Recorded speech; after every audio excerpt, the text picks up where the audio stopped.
I have no formal contract or agreement with to speak on my behalf. I'm a natural flesh and blood man. I don't have to have, yes ma'am, I do not have to have an attorney at law, a colorable attorney at law, de facto attorney at law, propose or purport to speak for me in any regards to these matters at hand. When you asked me not to interrupt you, I didn't interrupt you. I'm asking you not to interrupt me. I would appreciate it if you would not interrupt me.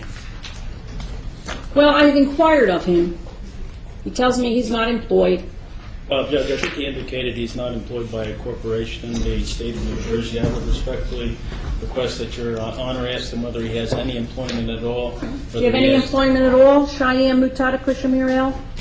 Objection, ma'am. I'm not here to answer questions from a third-party perspective from a de facto attorney at law. However, for the record, my job in service to man is to uplift fallen humanity. That is my job. Do you receive a compensation for uplifting fallen humanity? My job is to uplift fallen humanity. Do you receive any compensation for only the compensation of goodwill that I receive from God. Is it uplifting fallen humanity? All right. So I take it that you don't receive any money for that. Do you have any bank accounts, stocks and bonds, things of that nature?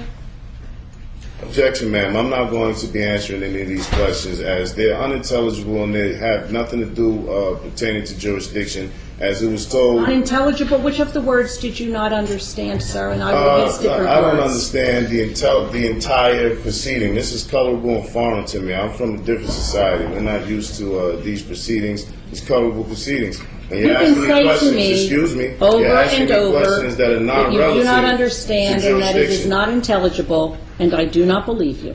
Well, it doesn't matter if you believe me, ma'am. I don't understand any of these proceedings. I don't understand the questions and the nature thereof. They don't have anything to do with jurisdiction. Jurisdiction hasn't been proven, which this was supposed to be a hearing about jurisdiction. But no one filed an application with this court for the court to determine the issue of jurisdiction. A non-negotiable affidavit of fact to dismiss with prejudice for lack of personam jurisdiction is not an application to this court to take any action whatsoever. Objection, ma'am. Haynes v. Keller, 404 U.S. already stipulates that you must accept that affidavit as it is a written form of communication regarding the matters as such. Haynes v. Kennedy, maybe you need to check that out. But either way, you're supposed to accept that as an unorthodox affidavit of fact. Oh, I don't know what a non-negotiable affidavit of fact is. You don't know? Excuse me. I don't know what a non-negotiable affidavit of fact is. I have negotiable here. I don't know what you have there, here, man. Take a look I don't at want to see it. I have one right here. Officer, would you show this to him? Objection. I do not choose to see that. I have the copy right here. Mine well, says you can have anything you want. I want you to look at what I have there. Just point out the word to him, please, and then bring it back. You going to look at it, sir? Objection, ma'am. I've already stated that I will not be looking at it. I have a copy here. Mine says non-negotiable affidavit of fact. Well, I'm not the one that filed this, so I'm not the one that put it in. But in any event, there is no proper application before this court. There is no unorthodox application before this court. This court, according to your statement, lacks jurisdiction to determine its own jurisdiction, and absent a proper application, it's never going to happen. Objection, ma'am. I haven't stated from my own opinion. Again, courts enforcing mere statutes do not act judicially, but merely ministerially. Thus, no judicial immunity, and unlike courts of law, because obviously this isn't a court of law, do not obtain jurisdiction by service of process, nor even arrest and compelled appearance. Boswell versus Otis, 9-How.336-348 to wit. You want to take a look at that? I don't know. No, sir, I don't want to look at it. I don't want to look at it. I'm asking this Sir, gentleman you don't get to talk to understand. him. You can talk to me if you want. Well, I'm uncomfortable with him standing there, man. That's too bad.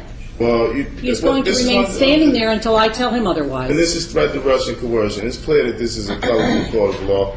It is colorful. If you look around, it is colorful. Colorable means colorable. I thought you said colorful. Oh, no, I didn't say that, ma'am. I said colorable. Oh, okay. Colorable court of law. Okay, colorable. Yes, okay. de facto. I thought you said colorful. De facto. Colorable means that this court has no jurisdiction and it doesn't enforce law, but mere statutes, which are not law.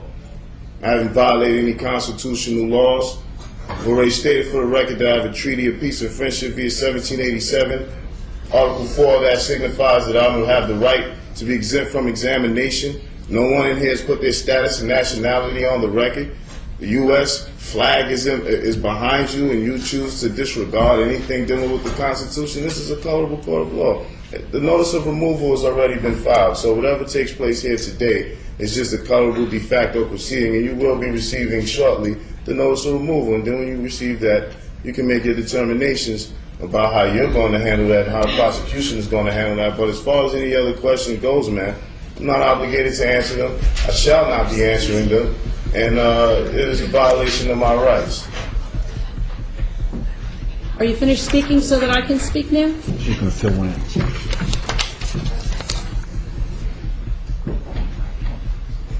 Again, I am satisfied from what little Cheyenne Mutada Kushamirel has said that he lacks the present ability, since his job is uplifting fallen humanity and the only compensation he receives is the grace of God, and I find that he lacks the present ability to obtain counsel to represent himself. If in fact, however, this matter is going to be removed to federal court, I don't have a copy of the notice of removal, so I don't know what the status of it is. We, of course, will take no further action in this court. I'm not aware of it being filed, but I take Cheyenne Mutada Kushamirel's word that something was filed with the federal court that purports to be a notice of removal. If it's the same as the kinds of things that get filed with me, I'm not sure it's ever going to happen, but we'll do that. But in any event, what I will do is, there are several things that I want to do today. I know that your office needs some time, and I do have a copy of the non-negotiable affidavit of fact, which I will make available to you, and we'll give it, I think. The first thing that I want to do is this.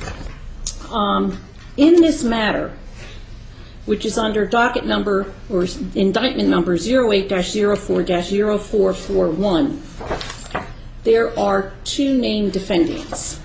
There is Cheyenne Mutada Kushamirel, and there is... Objection, man. Ms. Mutoda. Mutoda? I don't understand about your phonetics of how you pronounce words. Ms. Mutoda. Mutoda? Not Mutada. I thought you had told me it was M-U-T-A-T-A. No, M-U-T-O-T-A. I stand Mutoda. corrected. The Cheyenne Mutada Kushamirel. Precisely. And the other person named in this is Nobel Amir KCL. And I am going to, sua sponte, sever these matters, so that there are it will no longer track as one case, but will track as two separate cases, so that I can list them on separate days and deal with them separately. Let's see.